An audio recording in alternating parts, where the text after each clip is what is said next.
বিসমিল্লাহির রহমানির রহিম। প্রিয় দেশবাসী, শিশু, কিশোর কিশোরী, তরুণ তরুণী, ছাত্রছাত্রী, বয়স্ক, বৃদ্ধ, নারী পুরুষ সবাইকে আমার সালাম জানাচ্ছি। আসসালামু আলাইকুম। আজ 5ই অগাস্ট, জুলাই গণ অভ্যুত্থান দিবস। বাংলাদেশের ইতিহাসের এক অবিস্মরণীয় দিন। 1 বছর আগে এ দিনে জুলাই গণ অভ্যুত্থান পূর্ণতা পায়। দীর্ঘদিনের ফ্যাসিবাদী শাসন থেকে মুক্ত হয় প্রিয় স্বদেশ। গত বছরের জুনে আদালতের একটি রায়ে সরকারি চাকরিতে কোটা পুনর্বহাল হলে দেশের তরুণ শিক্ষার্থী সমাজ বিক্ষুব্ধ হয়ে ওঠে। তাদের এই ক্ষোভ দাবানলে পরিণত হয় স্বৈরাচারের তুচ্ছতাচ্ছিল্যে, দমন পীড়নে, নির্বিচারে গুলিবর্ষণ, নির্মম হত্যাযজ্ঞের কারণে।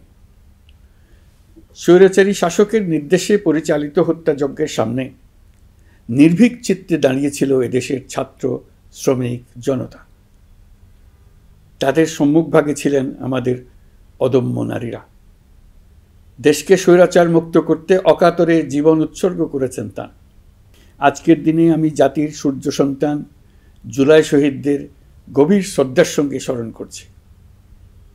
জুলাইয়ে যারা আহত হয়েছেন, চিরতরে পঙ্গু হয়েছেন, দৃষ্টি হারিয়েছেন, জাতির পক্ষ থেকে আমি তাদের প্রতি শ্রদ্ধা ও কৃতজ্ঞতা জানাচ্ছি। প্রিয় দেশবাসী, গত 1 বছরে আমরা অনেক সংকট ও সম্ভাবনার মধ্য দিয়ে পার করেছি। অনেক ঘটনা, দুর্ঘটনা আমাদের গভীরভাবে বেদনাহত করেছে। সর্বশেষ মাইলস্টোন কলেজে বিমান বিধ্বস্ত হয়ে ঝরে গেছে আমাদের কোমলমতি শিশুসহ বেশ কিছু মানুষের প্রাণ। আগুনে পুড়ে আহত হয়েছেন অনেকেই। এই ঘটনা আমাদের সবাইকে শোকস্তব্ধ করে দিয়েছে। এই দুর্ঘটনায় নিহতদের আত্মার শান্তি কামনা করছি। যারা এখনো হাসপাতালে চিকিৎসাধীন, তাদের দ্রুত আরোগ্য কামনা করছি। এই ভয়াবহ দুর্ঘটনার পর সিঙ্গাপুর, চীন, ভারতসহ কয়েকটি দেশের যে সকল চিকিৎসক এবং নার্স আহতদের সেবায় অক্লান্ত পরিশ্রম করেছেন, তাদের প্রতি কৃতজ্ঞতা জানাচ্ছি। যারা রক্ত দিয়ে আহতদের পাশে দাঁড়িয়েছেন, কৃতজ্ঞতা জানাচ্ছি তাদের প্রতিও। প্রিয় দেশবাসী, জুলাই অভ্যুত্থানের পর আমরা অনেক দূর পথ অতিক্রম করে এসেছি। আমাদের জাতীয় জীবনে শান্তি শৃঙ্খলা ফিরে এসছে, অর্থনীতিতে গতিশীলতা এসছে, সংকট দূর হয়েছে। মাত্র কয়েকদিন আগে যুক্তরাষ্ট্রের সঙ্গে আমরা সফলতার সঙ্গে শুল্ক আলোচনা সমাপ্ত করেছি। এর ফলে আমাদের অর্থনীতির সম্ভাবনা বহুগুণ বেড়ে গিয়েছে।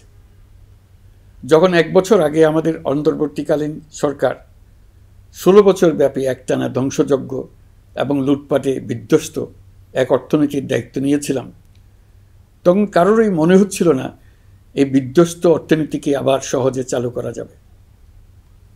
মাত্র 1 বছরের মধ্যে আমরা এতদূর রাস্তা অতিক্রম করতে পারবো, এটা চিন্তাই করা যায়নি। অর্থনীতি ঘুরে দাঁড়িয়েছে। এখন দ্রুত গতিতে এগিয়ে যাবার পালা। আমরা এখন অন্তর্বর্তী সরকার থেকে একটি নির্বাচিত সরকারের হাতে রাষ্ট্র পরিচালনার দায়িত্ব তুলে দেওয়ার দিকে অগ্রসর হচ্ছি।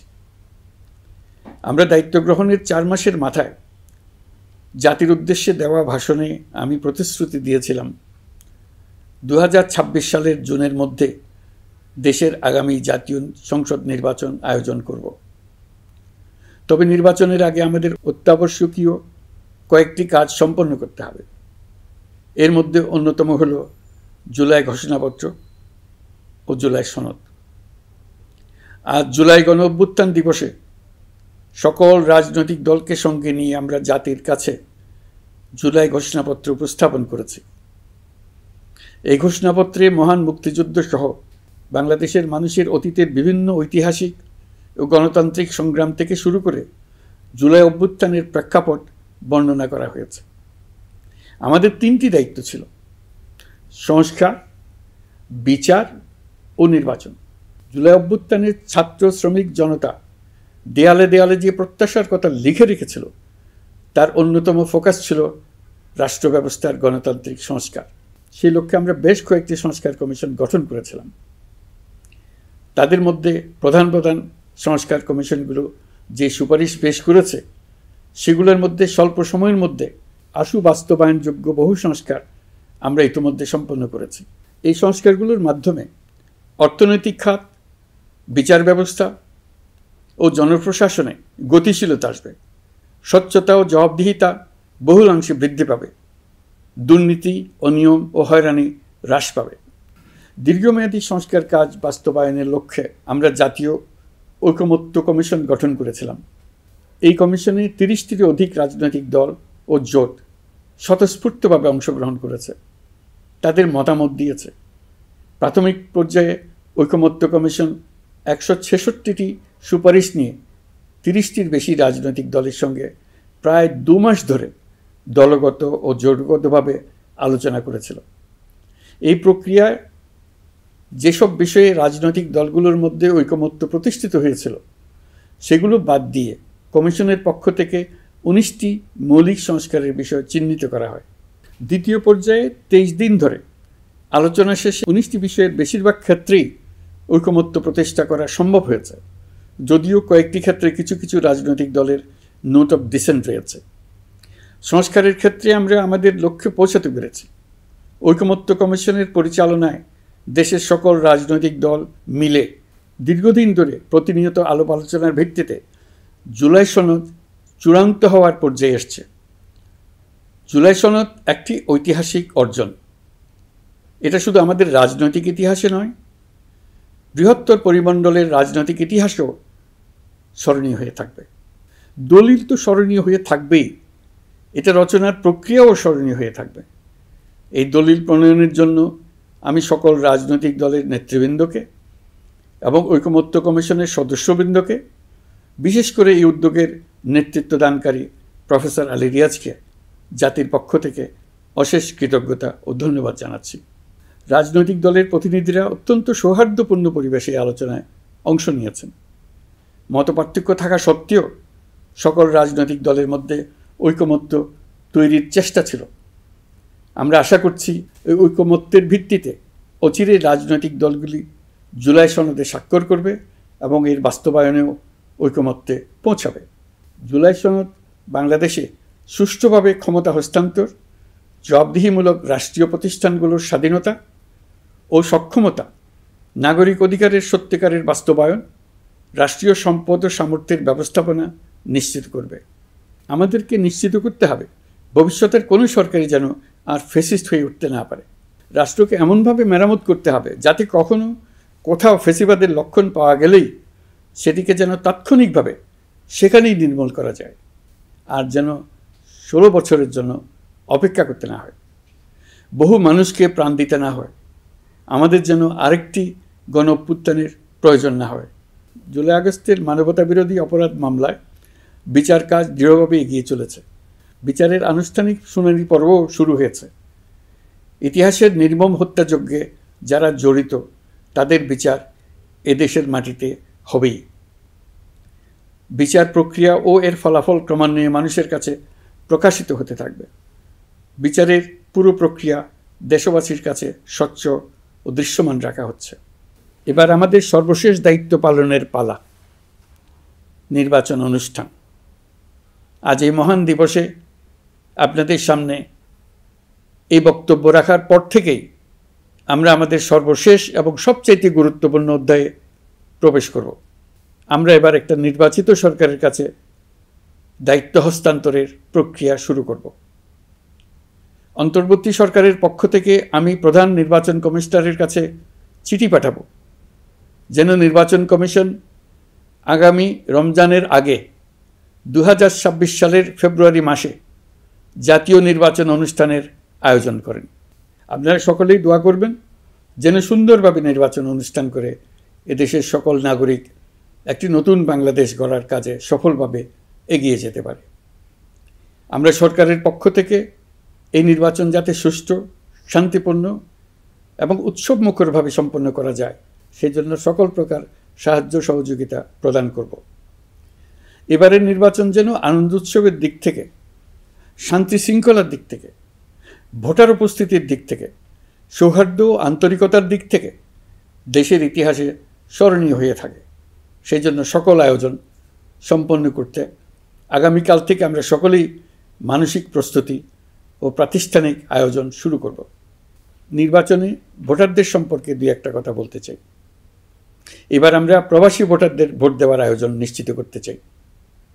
অর্থনৈতিক দিক থেকে সম্পূর্ণ বিধ্বস্ত বাংলাদেশ যে আবার দ্রুত ঘুরে দাঁড়াতে পেরেছে, তার বড় কারণ হলো আমাদের রেমিটেন্স যোদ্ধাদের ঐতিহাসিক অবদান। নির্বাচনে তাদের অংশগ্রহণ নিশ্চিত করার জন্য নির্বাচন কমিশন প্রস্তুতি নিচ্ছে। নারী ভোটাররা যেন দেশের সর্বত্র নির্দ্বিধায় আনন্দোৎসাহ সহকারে তাদের ভোট দিতে পারে, এটা নিশ্চিত করতে চাই। এবার যেন কেন্দ্রে কেন্দ্রে নারী ভোটারদের ঢল নামে, আমরা সেই লক্ষ্যে সমস্ত ব্যবস্থা গ্রহণ করব। দেশের মানুষের ভোটাধিকার কেড়ে নেবার কারণে গত 15 বছর ধরে নাগরিকবৃন্দ ভোট দিতে পারেনি।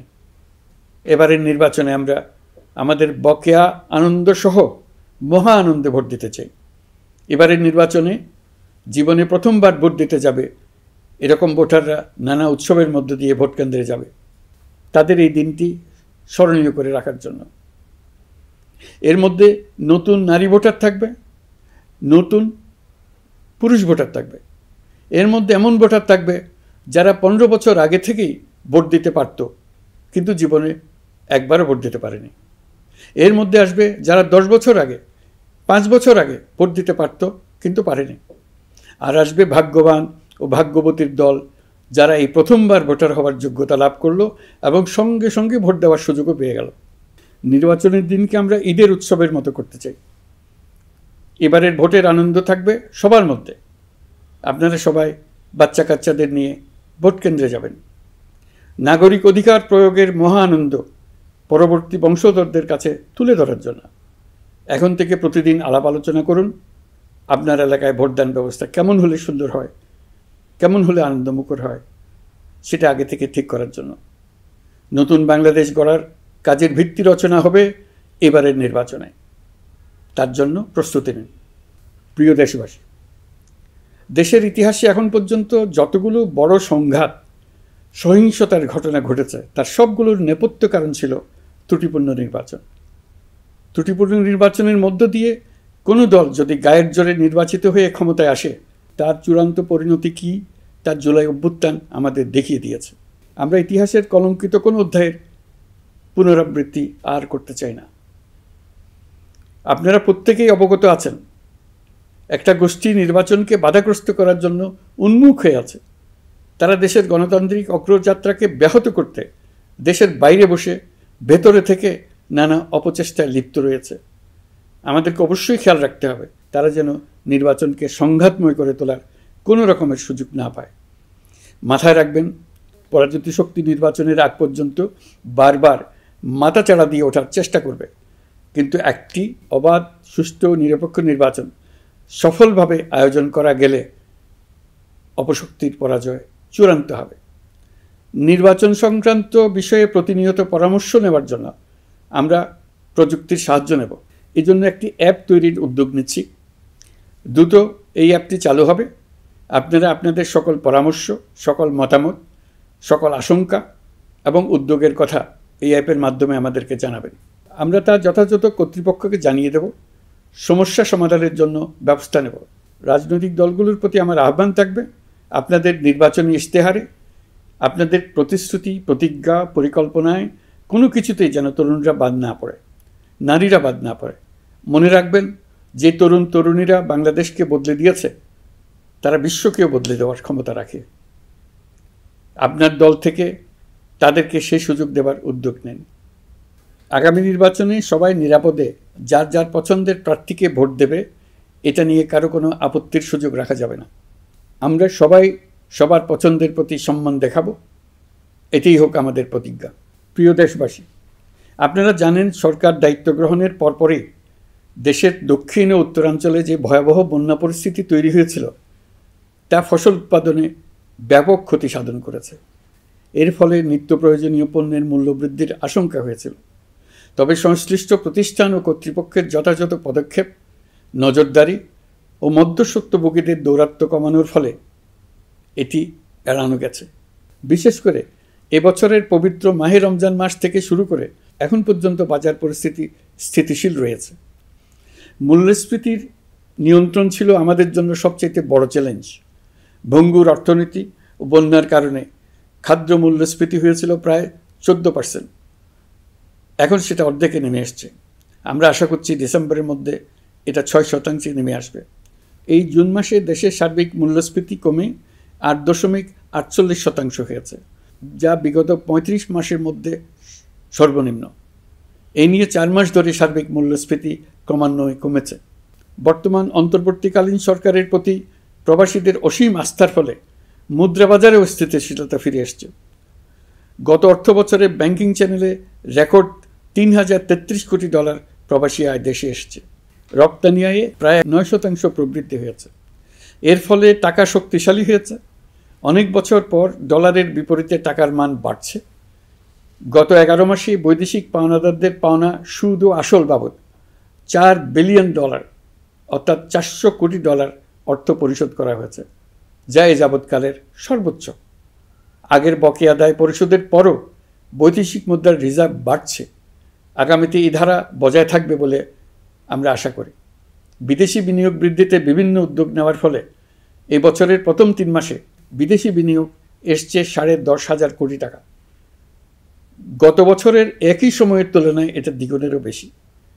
আর অক্টোবর থেকে হিসাব করলে 6 মাসে ফরেন ডাইরেক্ট ইনভেস্টমেন্ট এসছে $16,500 কোটি, যা গত সরকারের আমলের শেষ 6 মাসের তুলনায় দ্বিগুণ। কর্মসংস্থান সৃষ্টি অন্তর্বর্তীকালীন সরকারের অন্যতম বড় লক্ষ্য। সম্প্রতি হংকং ভিত্তিক শিল্পগোষ্ঠী হান্ডা বাংলাদেশের বস্ত্র ও তৈরি পোশাক খাতে $250 মিলিয়ন বিনিয়োগের প্রতিশ্রুতি নিয়ে এসছে, যা এই খাতে চীনা কোনো কোম্পানির একক সর্বোচ্চ বিনিয়োগ। তাদের এই বিনিয়োগের ফলে 25,000 লোকের কর্মসংস্থান হবে। আমরা দৃঢ়ভাবে বিশ্বাস করি হান্ডার এই বিনিয়োগ আরও চীনা কোম্পানিকে এই দেশে বিনিয়োগের জন্য উৎসাহিত করবে। এর মাধ্যমে আমাদের তরুণ তরুণীদের কর্মসংস্থানের পথ খুলবে। গত 16 বছরে দেশ থেকে যে বিপুল পরিমাণ অর্থ পাচার হয়ে গিয়েছে, আমরা সেটা ফিরিয়ে আনার উদ্যোগ নিয়েছি। এই দীর্ঘ আইনি প্রক্রিয়ার জন্য সরকার নামকরা বিদেশি আইনি প্রতিষ্ঠানকে নিয়োগ দিয়েছে। যথাযথ আইনি পদক্ষেপের ফলে বিশ্বের বিভিন্ন দেশে ফেসিবাদী দুর্বৃত্তরা যে অর্থ সম্পদের পাহাড় গড়েছে তার কিছু কিছু ইতিমধ্যে জব্দ হয়েছে। এই কার্যক্রম সঠিকভাবে চালিয়ে যেতে পারলে অল্প সময়ের মধ্যে আরও কিছু ইতিবাচক ফলাফল পাওয়া যাবে বলে আমি বিশ্বাস করি। দেশের ভেঙে পড়া অর্থনীতিকে মজবুত করতে হলে আমাদের চিন্তায় মৌলিক পরিবর্তন আনতে হবে। আমি বরাবরই বলে এসেছি, এদেশের নদী ও বিশাল সমুদ্র আমাদের মূল্যবান সম্পদ। আমরা এই সম্পদকে কাজে লাগিয়ে সমান্তরালভাবে পানিভিত্তিক অর্থনীতি গড়ে তুলতে চাই। আমরা প্রায় ভুলে যাই যে বঙ্গোপসাগরের একটা অংশও আমাদের দেশ। এর পরিমাণ আমাদের মোট জমির পরিমাণের চাইতে বেশি। আমরা প্রায় সবসময় জমিভিত্তিক আমাদের অর্ধেক দেশ নিয়ে মাথা ঘামাই, বাকি পানিভিত্তিক অর্ধেক দেশকে হিসাবেই ধরি না, কারণ আমরা ওই অংশে বসবাস করি না। আমরা তো হাওর বাওরেও বসবাস করি না, তাই বলে তো তাকে হিসাবের বাইরে রাখেন। এখন থেকে আমাদের অংশের বঙ্গোপসাগরকে আমরা আমাদের দেশের মূল্যবান অংশ, এই কথা সবসময় মাথায় রেখে অগ্রসর হব।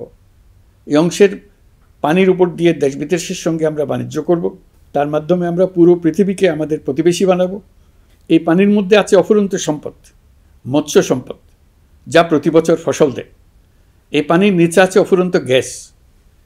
এর সব কিছুকে নিয়েই প্রতিনিয়ত আমাদের চিন্তাভাবনাকে চালিত করতে হবে। বর্তমান সরকার চট্টগ্রাম বন্দর ব্যবস্থাপনাকে নতুন করে সাজানোর উদ্যোগ নিয়েছে। সরকার সম্প্রতি বাংলাদেশ নৌবাহিনী পরিচালিত ড্রাই ডক লিমিটেডকে নিউ মেরিন টার্মিনাল কন্টেইনার হ্যান্ডলিংয়ের দায়িত্ব দিয়েছে। তারা কাজ শুরু করা মাত্রই কিছু ইতিবাচক পরিবর্তন এসছে। প্রথম 2 সপ্তাহে দেখা গেছে আগের তুলনায় প্রতিদিন গড়ে 225টি বেশি কন্টেইনার হ্যান্ডলিং হচ্ছে। এই বন্দরকে আধুনিকভাবে গড়ে তোলা গেলে তা শুধু বাংলাদেশের অর্থনীতিতেই ভূমিকা রাখবে না, নেপাল, ভুটান সহ পার্শ্ববর্তী অঞ্চলের অর্থনীতিতে ইতিবাচক ভূমিকা রাখতে সক্ষম হবে। বিনিময়ে তারাও উপকৃত হবে, আমরাও উপকৃত হব। আমাদের উপকূল অঞ্চল অফুরন্ত সম্ভাবনার আধার। কুমিরা থেকে টেকনাফ পর্যন্ত নানা বন্দরের কর্মচাঞ্চল্যে সমগ্র উপকূল অঞ্চলকে দক্ষিণ এশিয়ার একটি গুরুত্বপূর্ণ অর্থনৈতিক প্রাণকেন্দ্র হিসেবে প্রতিষ্ঠা করবে। এই পুরো অঞ্চলে অনেকগুলো শিল্পাঞ্চল গড়ে উঠবে শুধু সমুদ্রের সান্নিধ্য এবং তার ব্যবহারের দক্ষতার কারণে। সমুদ্র উপকূলীয় অঞ্চলের সম্পদ ও পরিবেশের টেকসই ব্যবহার নিশ্চিত করতে আমাদের বন্ধু দেশগুলোর সঙ্গে আলোচনা শুরু করেছি। তারা উৎসাহ সহকারে সাড়া দিয়েছেন। গভীর সমুদ্রকে আমরা এখনও আমাদের কল্যাণে কাজে লাগাতে পারিনি। একে কেন্দ্র করে আমরা মাছ পালন, আহরণ ও প্রক্রিয়াজাতকরণের শিল্প গড়ে তুলতে কাজ শুরু করেছি।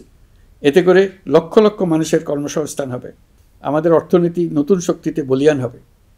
প্রিয় দেশবাসী, প্রবাসী বাংলাদেশিদের জন্য ভিসা সংক্রান্ত জটিলতা দূর করতে আমরা গভীরভাবে কাজ করে যাচ্ছি।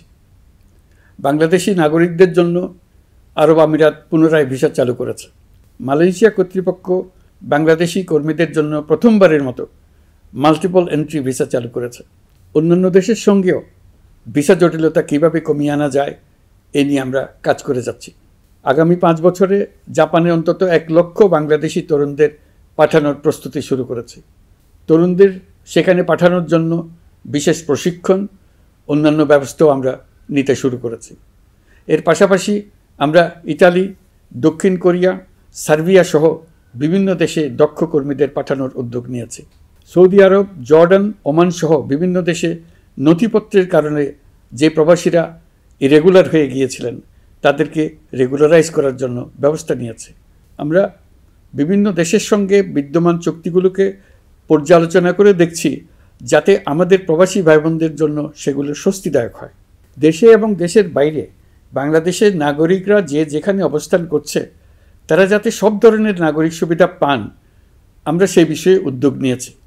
চলতি বছর আমাদের নানা উদ্যোগের ফলে প্রায় 87,000 বাংলাদেশি সুষ্ঠুভাবে হজ পালন করতে পেরেছেন।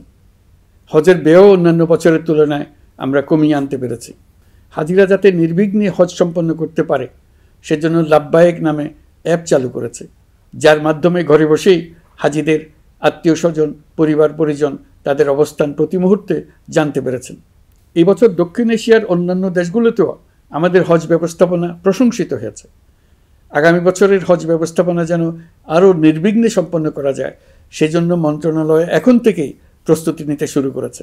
প্রিয় দেশবাসী, জুলাই গণঅভ্যুত্থানে তরুণ শিক্ষার্থীদের পাশে ঢাল হয়ে দাঁড়িয়েছিলেন আমাদের বাবা মা ও শিক্ষকরা।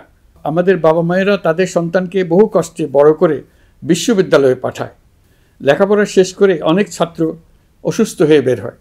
এর কারণ আবাসিক হলের নোংরা পরিবেশ, খাবারের নিম্নমান, তার উপর দলীয় সন্ত্রাসীদের দমনপীড়ন। বিশ্ববিদ্যালয়ে পড়াশোনার পরিবর্তে প্রতিদিন শিক্ষার্থীদের জোর করে রাজনৈতিক দলের প্রোগ্রামে নিয়ে যাওয়া হতো। প্রশাসন ও শিক্ষকরা সবই জানতেন, অথচ কেউ এটি থামাতে পারেননি, চেষ্টাও করেননি। কারণ শিক্ষকদের একটি বড় অংশ প্রমোশনের জন্য, সুবিধার জন্য দলীয় রাজনীতিতে জড়িত ছিলেন, নিপীড়কের ভূমিকায় ছিলেন। প্রতিটি বিশ্ববিদ্যালয়ের আবাসিক হলগুলোতে দলীয় সন্ত্রাসীদের নিয়ন্ত্রণ আর অমানসিক নির্যাতন চলত। সেখানে গড়ে তোলা হয়েছিল টর্চার সেল। অন্তর্বর্তী সরকার প্রতিশ্রুতিবদ্ধ যে আমরা আর কখনো শিক্ষা প্রতিষ্ঠানগুলোকে এমন কোনো রাজনীতি দ্বারা কলুষিত হতে দেব না যা পড়াশোনার পরিবেশ নষ্ট করে, তরুণদের জীবন ধ্বংস করে। বাবা মায়েদের যেন সন্তানকে বিশ্ববিদ্যালয়ে পড়তে পাঠিয়ে আর কখনো শঙ্কায় থাকতে না হয়। বর্তমান সরকার দায়িত্ব গ্রহণের পরপরই শিক্ষা ব্যবস্থার উন্নতির জন্য ধারাবাহিকভাবে পরামর্শ কমিটির সঙ্গে বৈঠক করেছে, বিভিন্ন উদ্যোগ হাতে নিয়েছে। বিদ্যালয়গুলোতে শিক্ষার মান কীভাবে বাড়ানো যায় সে বিষয়ে বিভিন্ন উদ্যোগ নেওয়া হচ্ছে। সরকার কিছুদিন আগে সারা দেশের সরকারি প্রাথমিক বিদ্যালয়ের সব প্রধান শিক্ষকের বেতনের গ্রেড 1 ধাপ বাড়িয়ে 10ম গ্রেড করার সিদ্ধান্ত নিয়েছে। এটি একটি যুগান্তকারী সিদ্ধান্ত। প্রাথমিক বিদ্যালয়গুলিতে শূন্য পদে 6,500 প্রধান শিক্ষক নিয়োগের প্রক্রিয়া চলছে। প্রাথমিকের পড়াশোনার পদ্ধতিগত পরিবর্তনের দিকেও আমরা মনোযোগ দিচ্ছি। সব স্কুলে ইন্টারনেট সংযোগ ও মাল্টিমিডিয়া শ্রেণীকক্ষ তৈরির নির্দেশ দেওয়া হয়েছে। পার্বত্য চট্টগ্রামে কমপক্ষে 100টি স্কুলে এবছরের মধ্যেই ই-লার্নিং চালু হবে। ঢাকা চট্টগ্রামের অভিজ্ঞ শিক্ষকরা প্রযুক্তির সহায়তায় এসব স্কুলে শিক্ষকতা করে সেখানকার শিক্ষক ঘাটতি পূরণ করবেন। যেসব এলাকায় বিদ্যুতের ঘাটতি রয়েছে সেখানে সোলার প্যানেল বসিয়ে বিদ্যুতের ঘাটতি নিরসন এবং মোবাইল নেটওয়ার্ক ও স্টারলিংক পরিষেবা ব্যবহার করে এই সংকট মোকাবেলা করা হচ্ছে। স্কুলগুলোতে মেয়েদের জন্য বিশেষ ব্যবস্থা গ্রহণ করে তাদের পড়াশোনার উপযোগী করে তোলা হচ্ছে। স্কুলের অবকাঠামোকে নারীবান্ধব করে তুলতে স্কুল ভবন নির্মাণের সময় কমিটিতে নারী স্থপতি রাখার নিয়ম করা হয়েছে। আমাদের লক্ষ্য হলো স্কুল ভবনের ডিজাইন থেকে শুরু করে পড়াশোনার পরিবেশ চিন্তাভাবনায় মেয়েদেরকে বিশেষভাবে গুরুত্ব দেওয়া, যাতে তারা ব্যক্তিগত নিরাপত্তা ও স্বাস্থ্যের দিক থেকে স্বস্তিদায়ক পরিবেশে পড়াশোনা করতে পারে। প্রিয় দেশবাসী, জুলাই গণ অভ্যুত্থানে শহীদ ও আহত যোদ্ধাদের জন্য আমরা নিরলসভাবে কাজ করে যাচ্ছি।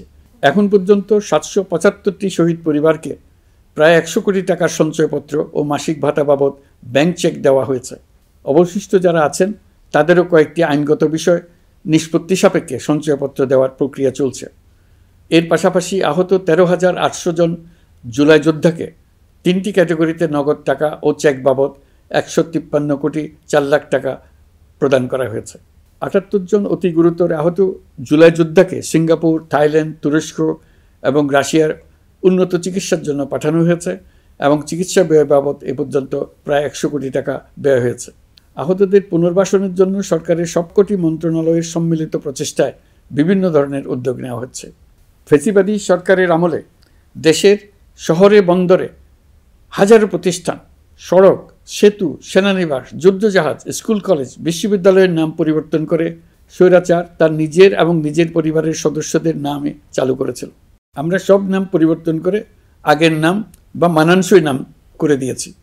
প্রিয় দেশবাসী, অন্তর্বর্তীকালীন সরকার এমন এক অবস্থায় দেশের দায়িত্বভার গ্রহণ করেছিল যখন প্রতিটি গণতান্ত্রিক প্রতিষ্ঠান, অফিস, আদালত বিধ্বস্ত অবস্থায় ছিল। আমাদের প্রথম এবং প্রাথমিক কাজ ছিল এই প্রতিষ্ঠানগুলো সংস্কার এবং পুনর্নির্মাণে হাত দেওয়া, আইনশৃঙ্খলা বাহিনী পুনর্গঠন, অর্থনীতি পুনরুদ্ধার, আইন আদালত, নির্বাচন কমিশন সহ যাবতীয় গণতান্ত্রিক প্রতিষ্ঠানকে সচল করা এবং নাগরিকদের নিকট দায়বদ্ধ করে তোলা। রক্তাক্ত জুলাই ছিল স্বৈরাচারের বিরুদ্ধে তরুণদের পুঞ্জীবিত ক্ষোভের বহিঃপ্রকাশ। 16 বছর ধরে সরকারের স্বৈরাচারী আচরণের বিরোধিতা করে যতগুলো আন্দোলন হয়েছে, প্রতিটিতেই দলীয় সন্ত্রাসীরা অস্ত্র হাতে আন্দোলনকারীদের আক্রমণ করেছে। প্রতিটি আন্দোলনকেই দমন করার জন্য দলীয় সন্ত্রাসীরা সর্বোচ্চ আঘাত করেছে, যেখানে আইনশৃঙ্খলা বাহিনীকেও অংশ নিতে নির্দেশ দেওয়া হয়েছে অথবা দাঁড়িয়ে দর্শকের ভূমিকায় থাকতে বলা হয়েছে। একটি স্বাধীন বিচার বিভাগের জন্য অন্তর্বর্তী সরকার সংস্কার কাজ হাতে নিয়েছে। বিচার বিভাগীয় সংস্কার কমিশনের প্রস্তাবনা অনুযায়ী সুপ্রিম কোর্ট বিচারক নিয়োগ সহ যে সকল কাজ এই সরকার স্বল্প সময়ের মধ্যে করে যেতে পারবে, সে সকল কাজের অধিকাংশ ইতিমধ্যে সম্পন্ন করা হয়ে গেছে। বাকি কাজ চলমান রয়েছে। স্বৈরাচার আমলে দলীয় বাহিনীতে পরিণত হওয়া ভঙ্গুর আইনশৃঙ্খলা বাহিনীকে নতুন করে গড়ে তোলার জন্য আমরা সর্বোচ্চ ব্যবস্থা নিয়েছি। আইনশৃঙ্খলা বাহিনী দ্বারা কোনো মানবাধিকার লঙ্ঘন যাতে না ঘটে, সেই জন্য পুলিশ সদর দপ্তরে একটি সেল কার্যকর করা হয়েছে, যেখানে মানবাধিকার সহ পুলিশ সদস্যদের মাধ্যমে সংগঠিত যে কোনো অপরাধের বিষয়ে অভিযোগ করা যায়। এই সমস্ত সেল অন্যান্য আইন প্রয়োগকারী সংস্থার প্রধান কার্যালয়ও স্থাপন করা হচ্ছে। আসামিদের জিজ্ঞাসাবাদ হবে স্বচ্ছ কাচের ঘরে। হাজতখানায় বন্দীদের মানবিক সেবা নিশ্চিত করা হবে। অভিযান পরিচালনার সময় পুলিশ যেন জিপিএস ট্র্যাকিং সিস্টেম ডিভাইস সহ বডি ক্যামেরা পরিধান করেন তা নিশ্চিত করা হবে। পুলিশ যেন আর কখনোই কোনো আন্দোলন দমনে প্রাণঘাতী অস্ত্র ব্যবহার করতে না পারে, সেই ব্যবস্থা নেওয়া হয়েছে। বেআইনি সমাবেশে বল প্রয়োগের ক্ষেত্রে জাতিসংঘের স্বীকৃত 5টি ধাপ অনুযায়ী পুলিশ সদস্যদের প্রশিক্ষণ দেওয়া হচ্ছে। সব মিলিয়ে স্বরাষ্ট্র মন্ত্রণালয়ের পুলিশ সংস্কার কমিশনের প্রস্তাব অনুযায়ী 16টি সংস্কার কাজ সম্পন্ন হয়েছে। আরও 43টি সংস্কার কাজ সমাপ্ত হওয়ার পথে। দেওয়ানি আইন, নারী ও শিশু নির্যাতন দমন আইন সহ বিভিন্ন আইনগত সংস্কার সম্পন্ন হয়েছে। সম্প্রতি সরকার ফৌজদারি কার্যবিধি সংশোধন অধ্যাদেশ 2025 অনুমোদন করেছে। এর ফলে এখন থেকে কোনো ব্যক্তিকে আটকের পর 12 ঘন্টার মধ্যে যত দ্রুত সম্ভব পরিবারকে জানাতে হবে। আটককৃত ব্যক্তিকে আইনজীবীর সঙ্গে সাক্ষাতের সুযোগ দিতে হবে। গ্রেপ্তারকৃত ব্যক্তি রিমান্ডের পর অসুস্থ বা আহত হলে তাকে ডাক্তার কর্তৃক পরীক্ষা করতে হবে এবং আঘাতের কারণ নিশ্চিত হতে হবে। তার প্রয়োজনীয় চিকিৎসা দিতে হবে। এক্ষেত্রে পুলিশের দায় থাকলে আইনি ব্যবস্থা নেওয়ার বিধান যুক্ত করা হয়েছে। এই আইনের ফলে গ্রেফতার ও আটক নিয়ে মানুষের হয়রানি অনেক কমে আসবে, পুলিশের জবাবদিহিতা বাড়বে এবং বিচারের কাজ দ্রুততর হবে। পুলিশ সংস্কার কমিশনের সুপারিশ ছিল কোনো ব্যক্তি থানায় জিডি করতে গেলে অবশ্যই তা গ্রহণ করতে হবে। জিডি গ্রহণ করা ছাড়া থানা থেকে কোনো ব্যক্তিকে ফিরিয়ে দেওয়া যাবে না। এই সুপারিশের ভিত্তিতে সরকার সিদ্ধান্ত নিয়েছে দেশের সব থানায় অনলাইনে জিডি করা যাবে। এখন থানায় জিডি না নেওয়ার আর কোনো অভিযোগ থাকবে না। গণতান্ত্রিক চর্চার অন্যতম প্রধান শর্ত গণমাধ্যমের স্বাধীনতা। অতীত ইতিহাসের দিকে তাকালে দেখা যায় মুক্ত সাংবাদিকতার ক্ষেত্রে প্রথম এবং সবচেয়ে বড় বাধা হিসেবে কাজ করেছে সরকার। অন্তর্বর্তী সরকার এইসব বাধা অপসারণে বিভিন্ন উদ্যোগ নিয়েছে। আমরা সমালোচনাকে উন্মুক্ত করে দিয়েছি। যে কেউ চাইলেই যে কোনো মাধ্যমে, সেটা মূলধারার গণমাধ্যম হোক কিংবা সামাজিক যোগাযোগ মাধ্যমেই হোক, সরকারের সমালোচনা করতে পারছেন। এমনকি রাষ্ট্রীয় গণমাধ্যমেও সরকারের সমালোচনা করা যাচ্ছে। নিকট অতীতে যা ছিল অকল্পনীয়। সাংবাদিকদের জবাবদিহিতা নিশ্চিত করার জন্য সরকার ইতিমধ্যে প্রেস কাউন্সিল পুনর্গঠন করেছে। আপনারা জানেন, সামাজিক যোগাযোগ মাধ্যমে প্রতিদিন বিপুল পরিমাণ গুজব ও অপতথ্য ছড়িয়ে পড়ছে। দেশকে অস্থিতিশীল করতে হাতিয়ারে পরিণত হয়েছে গুজব। অপতথ্য মোকাবেলা করার জন্য সাংবাদিকদের সক্ষমতা বাড়াতে বিভিন্ন ধরনের প্রশিক্ষণের ব্যবস্থা নেওয়া হচ্ছে। স্বৈরাচারী সরকার আমলে সাংবাদিকতার ক্ষেত্রে বড় বাধা ছিল ডিজিটাল নিরাপত্তা আইন, যা পরে সাইবার নিরাপত্তা আইন রূপে আবির্ভূত হয়েছিল। আমরা এই আইনটি বাতিল করেছি। এই আইনের অধীনে সাংবাদিকদের বিরুদ্ধে করা সব মামলা বাতিল করা হয়েছে। সংবাদ মাধ্যমের স্বাধীনতা নিশ্চিতকরণে এটি একটি বড় অগ্রগতি। নতুন যে আইন প্রণীত হয়েছে তাতে আগের আইনের নিবর্তনমূলক 9টি ধারা বাদ দেওয়া হয়েছে। আগের আইনের আওতায় করা 95% মামলায় এসব ধারায়। আমরা বিশ্বাস করি নতুন আইন প্রণয়নের পর সাংবাদিকদের আইনি হয়রানি বন্ধ হবে। গত বছর মানুষের প্রতিবাদকে স্তব্ধ করে দিতে ফ্যাসিবাদী সরকার ইন্টারনেট বন্ধ করে দিয়েছিল, যাতে গোপনে তারা দমন নিপীড়ন হত্যাকাণ্ড চালাতে পারে। অন্তর্বর্তী সরকার সাইবার সুরক্ষা আইন সংশোধন করে নতুন অধ্যাদেশে প্রথমবারের মতো ইন্টারনেটকে মৌলিক অধিকার হিসেবে অন্তর্ভুক্ত করেছে। সম্প্রতি আন্তর্জাতিক bandwidth real time internet traffic পরিবহনে 4 টেরাবাইট সেকেন্ডের মাইলফলক অতিক্রম করেছে বাংলাদেশ সাবমেরিন কেবলস পিএলসি। বাংলাদেশে ইন্টারনেট সেবার মান ভালো করতে সরকারের পক্ষ থেকে সর্বোচ্চ উদ্যোগ নেওয়া হয়েছে। প্রিয় দেশবাসী, আপনাদের আহ্বানে একটি ঐতিহাসিক সন্ধিক্ষণে আমরা দায়িত্বভার গ্রহণ করেছিলাম। জুলাই অভ্যুত্থানে সৃষ্ট নতুন বাংলাদেশের যে অভূতপূর্ব সম্ভাবনা জাগ্রত হয়েছে, তাকে এগিয়ে নিতে আপনারা আমাদেরকে দায়িত্ব দিয়েছিলেন। গত 12 মাস ধরে আপনাদের সবাইকে সাথে নিয়ে জুলাইয়ের দাবি পূরণের চেষ্টা করে যাচ্ছি। আসুন আজ জুলাই গণ অভ্যুত্থান দিবসে প্রতিজ্ঞাবদ্ধ হয়ে এই জাতিকে আমরা আর কখনো বিভক্ত হতে দেব না। আমরা সকল নাগরিকের প্রতি মর্যাদাশীল থাকব, তিনি যেই পরিচয়েরই হন না কেন। আমরা দৈনন্দিন জীবনে নানা ঘাত প্রতিঘাতে সাময়িকভাবে যদি পথভ্রষ্ট হয়েও পড়ি, প্রতি বছর জুলাই আমাদেরকে নতুন করে ঐক্যবদ্ধ হতে শক্তি যোগাবে। জুলাই তরুণদের উসিলায় জাতির আত্ম আবিষ্কারের মাস, ভুলভ্রান্তি শুধরে নেবার মাস, গর্তে পড়ে যাওয়ার প্রবণতা থেকে নিজেদেরকে রক্ষা করার মাস। জুলাই গ্রামে গঞ্জে, সরকারি বেসরকারি স্কুল কলেজে, বিশ্ববিদ্যালয়ে, ফসলের মাঠে, ঘরে বাড়িতে কিশোর কিশোরী তরুণ তরুণীদের কাছ থেকে তাদের আকাঙ্ক্ষাগুলো জেনে নেওয়ার মাস। নির্বাচন আসছে। যদি আপনি আপনার নির্বাচনী এলাকা থেকে দূরে বসবাস করেন, তবে এখন থেকে নিয়মিত নির্বাচনী এলাকা পরিদর্শন করুন, যাতে সেরা ব্যক্তিকে নির্বাচিত করতে আপনি প্রস্তুত হতে পারেন। যাদের তাজা রক্তের বিনিময়ে আমরা আমাদের এই অতি মূল্যবান অধিকার ফিরে পেলাম, ভোটটা দেওয়ার আগ মুহূর্তে যেন তাদের চেহারা আমাদের চোখে ভেসে ওঠে। ফেব্রুয়ারি বেশি দূরে নয়। নির্বাচন নিয়ে প্রস্তুতি নিতে নিতেই ভোটের দিন এসে পড়বে। বহু বছর আমরা কেউ ভোট দিতে পারিনি। এবার আমরা সবাই ভোট দেব, কেউ বাদ যাবে না। সবাই যেন বলতে পারি, নতুন বাংলাদেশ গড়ার পথে দেশকে রওনা করার জন্য আমি আমার ভোটটা দিয়েছিলাম। আমার ভোটেই দেশটা সে পথে রওনা হতে পেরেছিল। জুলাই গণ অভ্যুত্থান দিবসে সকল নাগরিকের কাছে আমার আহ্বান, আসুন নতুন বাংলাদেশ গড়ার প্রথম বড় পরীক্ষায় সফলভাবে উত্তীর্ণ হই। মহান আল্লাহ আমাদের সহায় হন। আল্লাহ হাফেজ।